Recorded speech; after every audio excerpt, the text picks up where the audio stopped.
Église catholique. Non seulement, et la messe prendra fin à 11 h.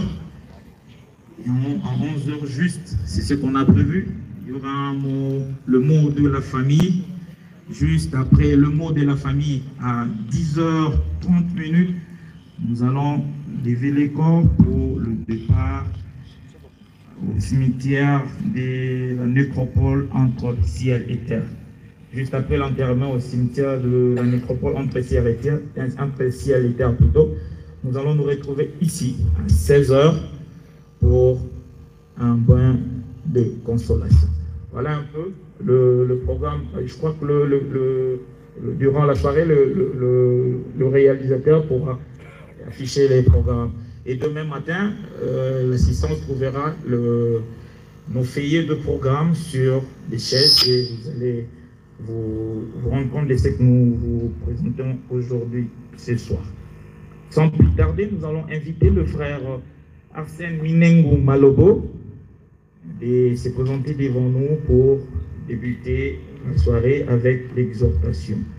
Merci beaucoup. Et nous tenons encore une fois de plus à vous remercier pour tout ce que vous avez fait ou tout ce que vous faites déjà depuis le début de l'annonce du décès de notre regrettée nièce, petite sœur, petite fille, Alexandra Biango Martine. Et la famille, au nom de la famille, et que je me présente ici devant vous, nous tenons vraiment à vous remercier. Merci. Merci, frère Arsène, vous avez le micro. Merci.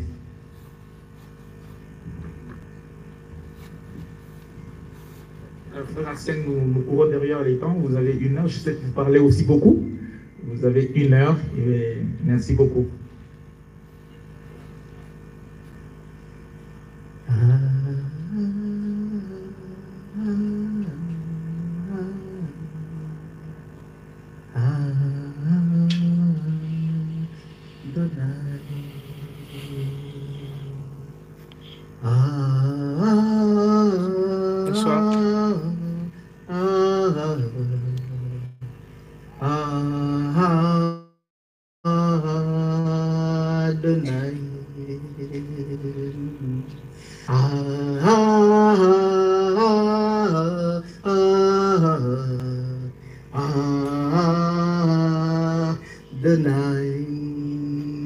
Du lever du soleil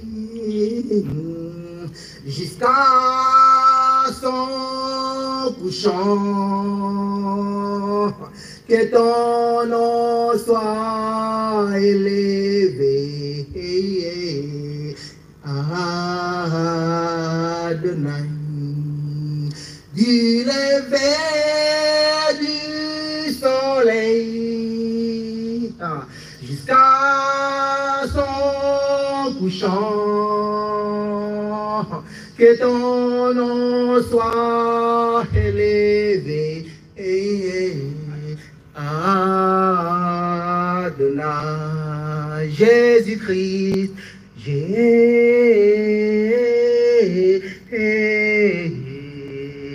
Jésus-Christ, Jésus-Christ, Jésus-Christ,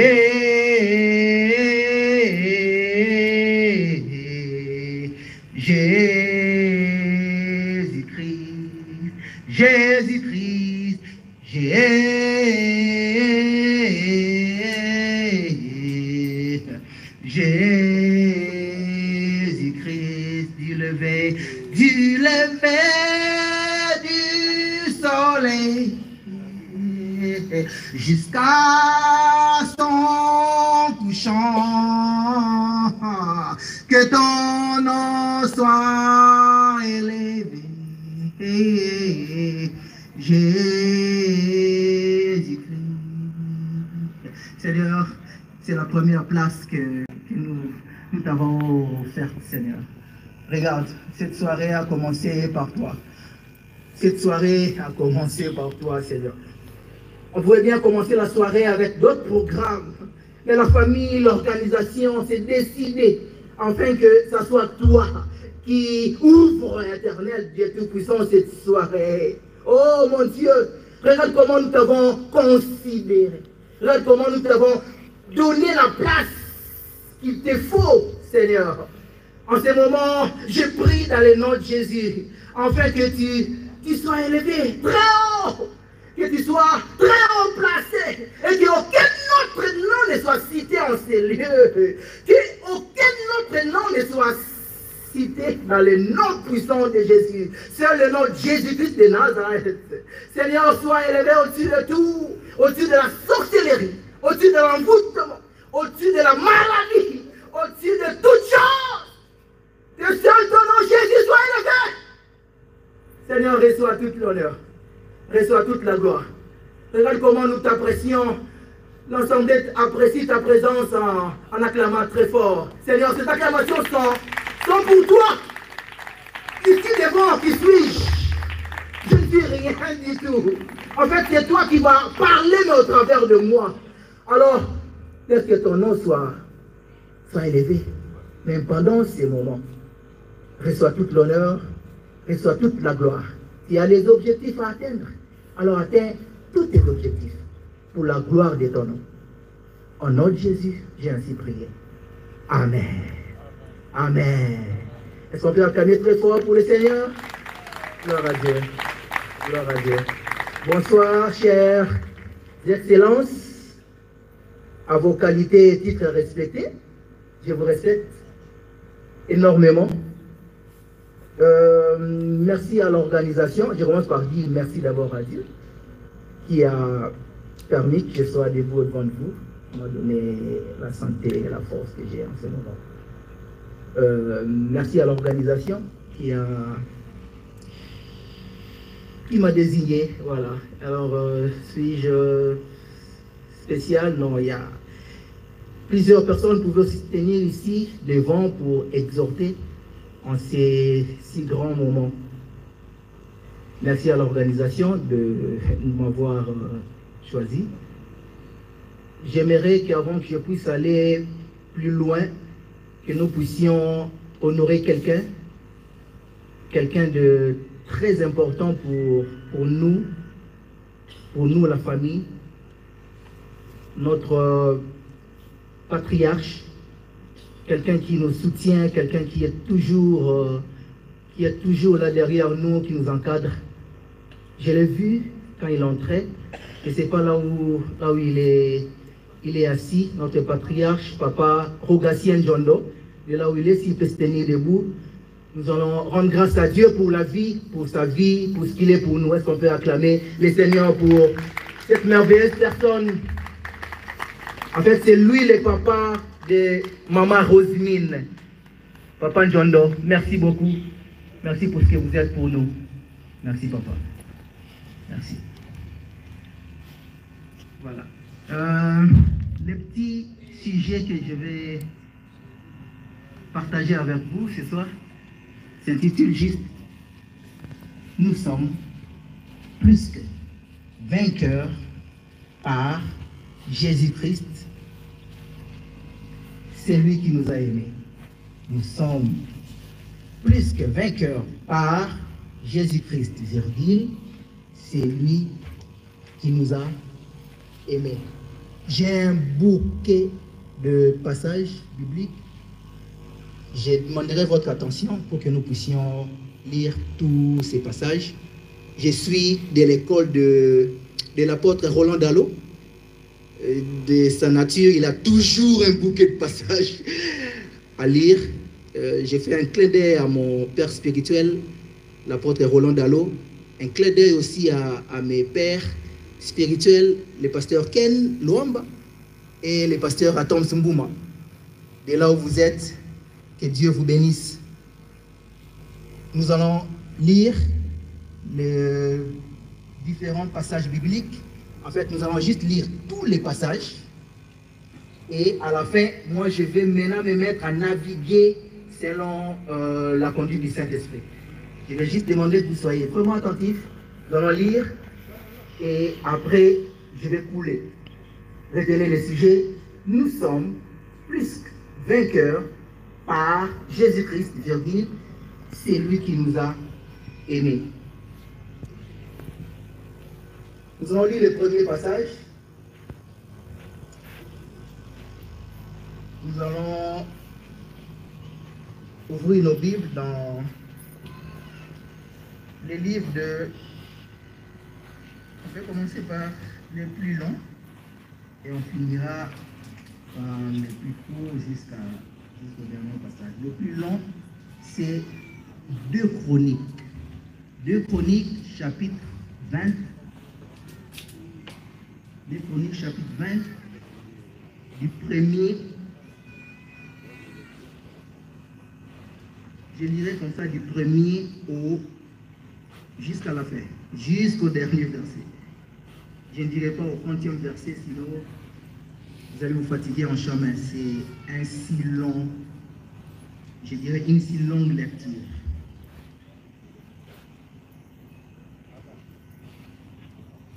Je préfère lire avec la version français courant. J'avais trouvé ça très intéressant avec français courant. Donc, des Chroniques, deuxième livre des Chroniques, chapitre 20, du premier au dernier verset. J'ai fait ma lecture au nom de Jésus.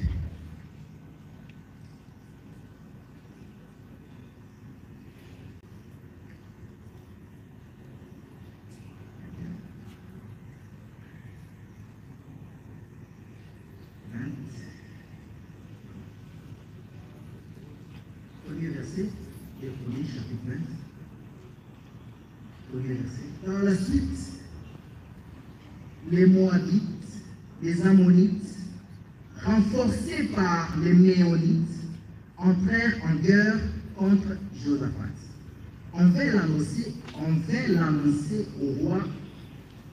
Une armée nombreuse marche contre toi. Lui dit-on, elle est venue depuis l'autre côté de la mer, du pays des Dômes, et se trouve maintenant à la Samson Tamar, c'est-à-dire un vieil. Verset 3. Pris de peur, Josaphat décida plutôt de consulter l'Éternel et imposa un jeûne à tous les royaumes de Juda. Verset 4. Le Judéen vinrent de toutes les villes du pays et se rassemblèrent pour implorer l'aide du Seigneur. Verset 5. Josaphat, entouré des habitants de Jérusalem et de tous les autres Judéens, se plaça face à la cour neuve du temple. 6. Et il pria ainsi. Seigneur, Dieu de nos ancêtres, c'est toi qui règnes dans le ciel et qui domine toutes les nations. Tu possèdes la force et la puissance, de sorte que personne ne peut tenir devant toi. 7. N'est-ce pas toi, notre Dieu, qui a dépossédé les habitants de ce pays, lorsque Israël, ton pays, y est arrivé, et qui a donné ce territoire pour toujours aux descendants de ton ami Abraham? Verset 8. Ils s'y sont installés et y ont construit un sanctuaire qui t'est consacré. Puis ils ont dit, si un malheur nous atteint, un châtiment, guerre, épidémie, de peste ou famine, nous viendrons nous placer devant ces sanctuaires, c'est-à-dire devant toi, puisque tu y manifestes ta présence, et nous t'appellerons au secours du fond de notre détresse. Toi, alors, tu nous écouteras et nous sauveras. Verset 10. Bien, maintenant, regarde, voici les Ammonites, les Moabites, les Édomites qui nous attaquent. Quand nos ancêtres quittèrent l'Égypte, tu ne leur as pas permis de traverser les territoires de ces pays. Nos ancêtres ont donc fait un détour et ils ne les ont pas exterminés. Mais eux, nous répondons aujourd'hui en venant nous chasser de la terre que tu nous as donnée. Seigneur notre Dieu, ne vas-tu pas leur infliger un juste châtiment? Nous sommes sans force devant cette armée nombreuse qui marche contre nous et nous ne savons que faire. C'est pourquoi, nous tournons nos visages suppliants vers toi. Verset 13. Tous les Judéens, y compris les femmes et les enfants, s'étaient là, debout devant le sanctuaire. En pleine assemblée, l'Esprit du Seigneur s'empara de Yaziel, un lévite, fils de Zacharie et petit-fils de Benaya, lui-même fils de Yéhil, petit-fils de Matania et descendant d'Asaph. 15. Yaziel s'écria, écoutez attentivement, vous tous habitants de Jérusalem, Judéens et toi en particulier, roi Josaphat, voici ce que vous déclare le Seigneur. Ne craignez rien, n'ayez pas peur de cette armée nombreuse. L'issue de ces combats ne dépend pas de vous, mais de moi, votre Dieu. Verset 16. Demain, vous descendrez dans la direction de vos ennemis qui sont en train de monter par la côte de fleurs. Vous les rencontrerez à l'extrémité du ravin, en face du désert de Yérouël. 17. Vous n'aurez pas besoin de les y combattre. Gens de Jérusalem et de Juda, contentez-vous de vous arrêter là, de rester sur place et de regarder comment je vous délivrerai. Ne craignez rien. Ne vous effrayez pas. Demain, à leur rencontre, et je serai avec vous. Je saute, s'il vous plaît. On va au verset 20. Tous les matins, ils se mirent tous en route pour le désert de Tekoa. Au moment du départ, Josaphat leur adressa la parole. Écoutez-moi, gens de Jérusalem et de Juda. Ayez confiance dans le Seigneur, votre Dieu, et vous serez fortifiés. Ayez confiance en ses prophètes, et vous triompherez. Verset 21. D'entente avec le peuple, Josaphat plaça en tête de l'armée plutôt, des chanteurs revêtus d'ornements sacrés et chargés d'acclamer le Seigneur pour les cantiques. Louez le Seigneur, car son amour n'a pas de fin. Au moment où ils entonnèrent plutôt cette joyeuse acclamation, le Seigneur jeta la confusion dans les rangs des Ammonites, des Moabites et des Édomites qui marchaient contre les Judéens. Et ils se battirent entre eux. Les Ammonites et les Moabites commencèrent par attaquer les Édomites, confusion dans les camps de nos ennemis, dans les ennemis des Israélites, et ils les massacrèrent jusqu'au dernier. Après quoi, ils s'exterminèrent les uns les autres. Lorsque les Judéens arrivèrent à l'endroit d'où l'on peut observer le désert, ils portèrent leur regard vers l'armée ennemie, mais ne virent que des cadavres gisant sur la terre. Il n'y avait pas un seul rescapé. On peut s'arrêter par là. Le deuxième passage, nous allons lire, ça sera dans le livre de Juges. Juges, chapitre 13. On prendra du premier au 5e verset et nous lirons encore Juges, chapitre 16, le verset 4 et le verset 5 seulement. Là, ça sera vraiment pas une très longue lecture. Dans le livre de Juges, on ne tardera pas avec la lecture que nous aurons à faire. Juges chapitre 13, verset 1er.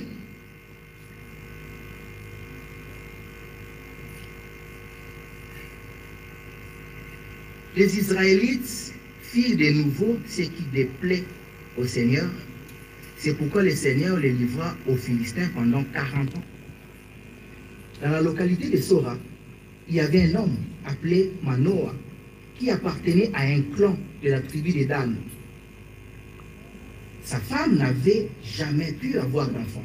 Un jour, l'ange du Seigneur apparut à cette femme et lui dit: je sais que tu n'as pas d'enfant parce que tu es stérile. Pourtant, tu vas être enceinte et tu donneras naissance à un fils. Verset 4. À partir de maintenant, garde-toi bien de boire du vin ou de toute autre boisson alcoolique et ne mange aucune nourriture impure. Verset 5. À cause de ta grossesse et de la naissance de ton fils, les garçons ne devra pas avoir les cheveux coupés, car il sera consacré à Dieu dès avant sa naissance. C'est lui qui commencera à délivrer les Israélites de la domination des Philistins. Nous allons prendre un autre passage, j'avais dit, toujours dans le livre de Juges, le chapitre 16, en prenant juste les versets 4 et les versets 5. Après cela, Samson tomba amoureux d'une femme nommée Dalila, qui habitait dans la vallée de Sorek. Verset 5. Les cinq chefs philistins vinrent dire à Dalila, persuade Samson de te faire savoir d'où lui vient sa force extraordinaire et comment on peut en venir à bout.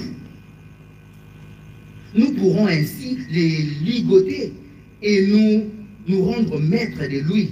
Chacun de nous te donnera 1100 pièces d'argent.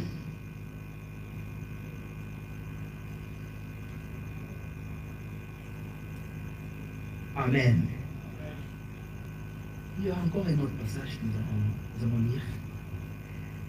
Là, nous allons maintenant dans le Nouveau Testament pour prendre le livre de l'Évangile selon Jean. Jean, chapitre 15, le seul verset 5. Jean 15, verset 5. Toujours dans la même version, français courant. Excusez-moi.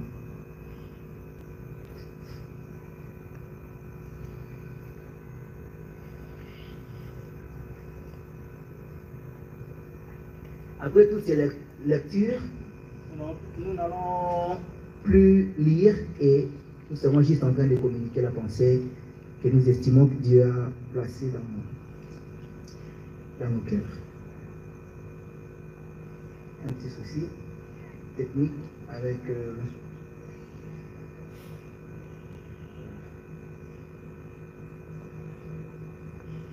Jean chapitre 15.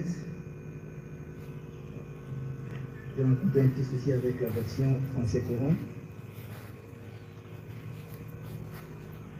Je prends juste une autre version pour aller très rapidement. Verset Jean chapitre 15, le seul verset 5 que nous allons lire. Je suis le cep, vous êtes les sarments.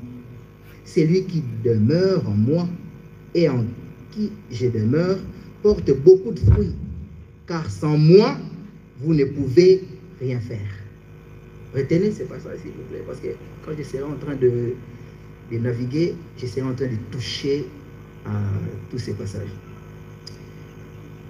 Le dernier passage que nous allons lire, c'est même dans ces passages que nous avons tiré notre texte, nous avons tiré notre thème, c'est dans Romains chapitre 8.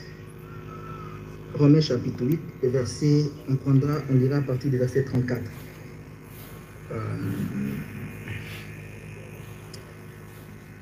34, 35, 36, 37, 38, 39. Romains chapitre 8, verset 34. Qui les condamnera? Christ est mort, bien plus il est ressuscité. Il est à la droite de Dieu et il intercède pour nous. Verset 35. Qui nous séparera de l'amour de Christ? Sera-ce la tribulation, ou l'angoisse, ou la persécution, ou la faim, ou la nudité, ou le péril, ou l'épée? Verset 36. Selon qu'il est écrit, c'est à cause de toi qu'on nous met à mort tous les jours, qu'on nous regarde comme des brebis destinées à la boucherie.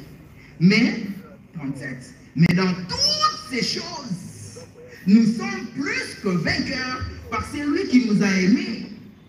Car J'ai l'assurance que ni la mort, ni la vie, ni les anges, ni les dominations, ni les choses présentes, ni les choses à venir, ni les puissances, ni la hauteur, ni la profondeur, ni aucune autre créature ne pourra nous séparer de l'amour de Dieu manifesté en Jésus-Christ, notre Seigneur.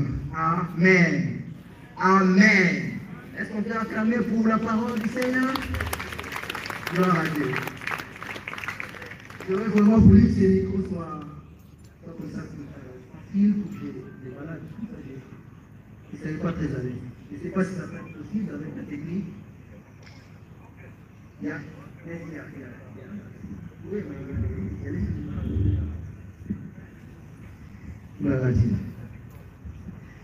Un peu comme j'avais dit, je laisse de l'autre côté, je laisse un message, des textes. Nous avons déjà pu lire tous les passages. Je suis sûr et certain que nous n'avons même pas retenu tous les passages, mais pu avoir une idée générale sur tous les textes plutôt que nous avons eu à lire. Nous sommes plus vainqueurs par celui qui nous a aimés. Dans notre version, on dit par Jésus-Christ, c'est lui qui nous a aimés. C'est autour de ça que nous allons développer notre petite exhortation ce soir. 2012, 2011, 2012 restent, oui je crois, resteront des années les plus difficiles dans ma marche avec Dieu. J'ai accepté Christ, je me suis converti, j'ai abandonné tout pour suivre Jésus en 2002. Et en 2011, il y a eu plusieurs épreuves, certes, mais en 2011, c'était une épreuve, je dirais, très difficile. C'était la mort de mon père.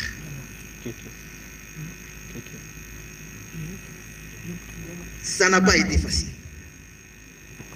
Homme de foi, homme de prière. J'étais en retraite, j'ai prié. J'ai recommandé toujours ma famille entre les mains de Dieu. C'était comme un coup de poignard au cœur. J'ai comme été poignardé par Dieu. Seigneur, je te sers. Je t'aime. Et papa n'était pas malade. Papa, Malobo Rodolphin, il n'a pas été malade. Il est sorti un bon matin. En 2011, j'étais encore en famille. C'était chaque matin qu'on s'est rencontrés. Le matin, il chantait, il louait Dieu. Et lorsqu'on entendait déjà ces chants, on se réveillait, voilà. Et on était tous enthousiasmés lorsqu'il est en train de chanter.